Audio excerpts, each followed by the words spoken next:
আসসালামু আলাইকুম ওয়া রাহমাতুল্লাহি ওয়া বারাকাতুহু। ওসামা মিডিয়া চ্যানেলের পক্ষ থেকে আমি আপনাদেরকে স্বাগত জানাই, সুস্বাগতম, শুভেচ্ছা অভিনন্দন। আমরা এইমাত্র প্রবেশ করছি ষাট গম্বুজ মসজিদের যে এরিয়া, পুরো এরিয়ার প্রথম গেট থেকে আমরা প্রবেশ করেছি।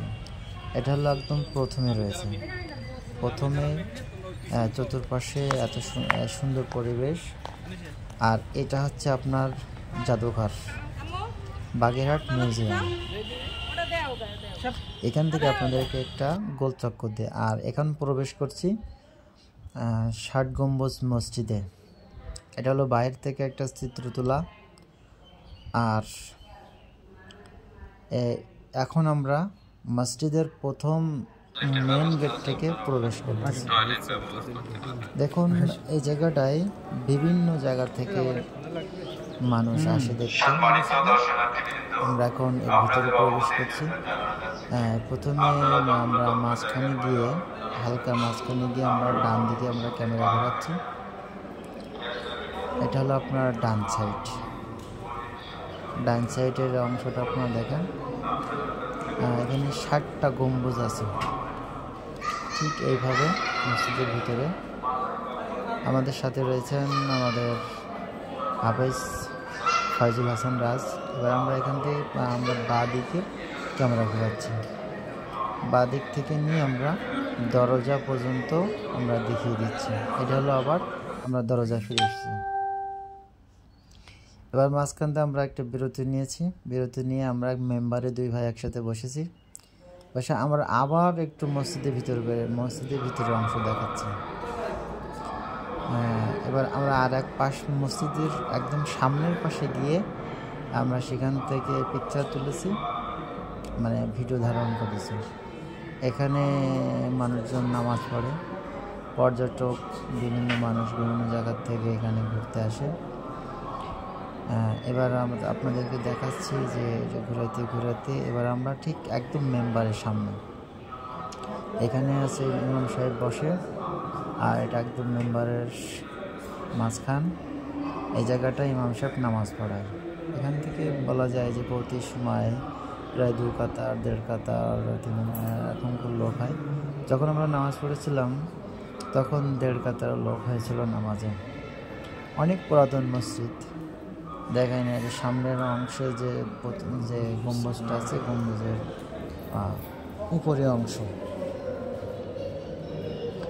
খুবই নিখুঁতভাবে কাজটি করা, খুবই সুন্দর লাগলো। এবার আপনাদেরকে ওই পর্ব শেষ করে বাগেরহাট যে আছে মিউজিয়াম, জাদুঘরের ভিতরে আমরা প্রবেশ করছি। তার মধ্যে আমরা কিছু একটা পিকচার আপনাদেরকে দেখাচ্ছি। দেখে আমরা ভিতরে প্রবেশ করছি। এর ভিতরে আসলে বিভিন্ন জিনিস, পাথর দেখেন, আপনাদেরকে আমরা দেখানোর চেষ্টা করেছি। হয়তোবা ভিডিও করে নিয়ে যায় বিভিন্ন জিনিস যেগুলো আমাদের কাছে হয়তো ভালো নাও লাগতে পারে, কিন্তু তারা ওখানে বিভিন্ন জিনিস দিয়ে সাজিয়ে রাখছে। এখানে আপনার বিভিন্ন কড়াই আছে, এই যে শিল আছে। দেখেন এগুলো বিভিন্ন ঘটি যে মাটির পাত্র, বিভিন্ন মাটির পাত্র আছে। পুরো ওই জায়গাটা এরকম বিভিন্ন জিনিস দিয়ে ভরা। আমাদেরকে ওখানে সতর্ক বলছিল যে আপনারা এখানে কেউ ভিডিও করবেন না, কেউ ছবি তুলবেন না। তারপর আমি ওখান থেকে কিছু ভিডিও ধারণ করে নিয়ে এসেছি। মাঝখানে একটা কবির ছবি দেখানো আছে, আমার সামনে দেখেন আমাদের ফাইজুল হাসান দাঁড়িয়ে আছে। এটা ওর ভিতরে পুরো একটা ঘরের ভিতরে আবার খোপ করা বিভিন্ন সিনারি দেওয়া আছে। আবার এই যে এখানে সুন্দর সুন্দর সিনারি দেওয়া আছে। আমরা আবার এই কোণের ভিতর থেকে এসে এখান থেকে আবার ব্যাক করব। এখানে আলোকচিত্রে খানজাহান রহমতুল্লাহ আলাইয়ের। এবার আমরা চলে যাচ্ছি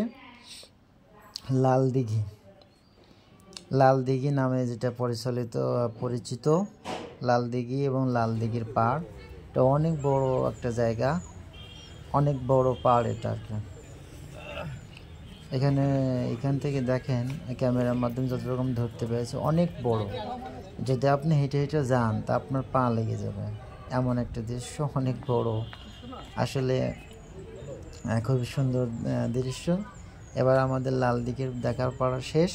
এখন আমরা চলে যাচ্ছি খানজাহান আলী রহমতুল্লাহ আলাইয়ের মাজারের দিকে।